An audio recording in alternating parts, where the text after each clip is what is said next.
stretching people out kind of thing? Yeah. Okay. Exactly. Well, how do you make money?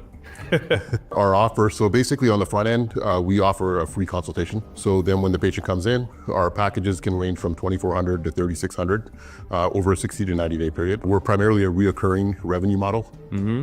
And roughly 1 out of every 7 of our patients, they come in for a larger case value. So like a car accident or a work injury might be worth up to $10,000. Well, right off the bat, I think the reason that he's been able to expand is that he's making a decent amount of money. And so typical, chiropractors who don't know business will sell one crack at the back at a time, whereas he's already selling high ticket packages, which is the right direction to go for, a premium service. And he obviously has a super premium with this whole kind of insurance $10,000 thing. And so it's like right off the bat, his price points are right. What's advertising? How do you find them?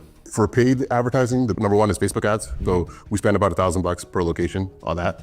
The second one is Google ads. So we're spending roughly $500 to $1,000 per month on each location. Okay, got it.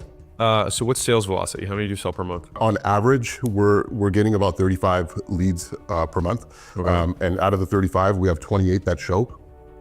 Okay, that's pretty good. And then so we have a show rate of about 80%. That's great. And our closing rate is about 71%. So total sales probably roughly around 20. Cool. Solid numbers. So right off the bat, Raymond's got really strong show rates, exceptionally strong close rates. And mind you, this is one location, so we'll see if that's system-wide. Which then on some part of my mind, I'm like, okay, when you have super high close rates like that, we might need to bump prices. Like it just shows that the market is willing to spend more. And so for me, like I would say healthy close rate percentage is usually like 30 to 40%. That's kind of like usually where you find the sweet spot of price versus number of units sold. Not always, but that tends to be like a rule of thumb. But by and large, it shows that he knows how to get people to shop and he knows how to close. What's standing in the way? What's the problem?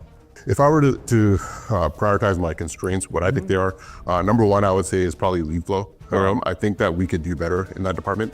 It's not consistent. Okay. When I had one location, it was really easy to predict that and to change the outcome pretty quickly. But as we've scaled, I'm having a tougher and tougher time to scale the marketing. What Raymond's dealing with is super common when you go from one location to multiple, especially if it's purchased, let alone organically grown. Because usually I call it founder magic or owner magic. It's like if you have one location, it's like your thumbprint's on it, like your heartbeat's on it. Everybody knows you. They kind of grew up with you. Everyone kind of knows your vibe. You have old customers who remember you, and so it's like always gonna be special and different than every one that you open after that because you're typically just not nearly as entrenched. Second one would be like our sales infrastructure. Because we are 75% insurance based, there's so many different plans out there, right? So we have to, when the patient comes in, we have to determine what kind of insurance they have by verifying it and then make a customized plan based off of that. So if there's a way to streamline that into one day, I think it'll be much more effective for us. When I personally practiced, I was able to do it in one day, but I'm having a tough time training my doctors to be able to do that. Okay, and then people operations?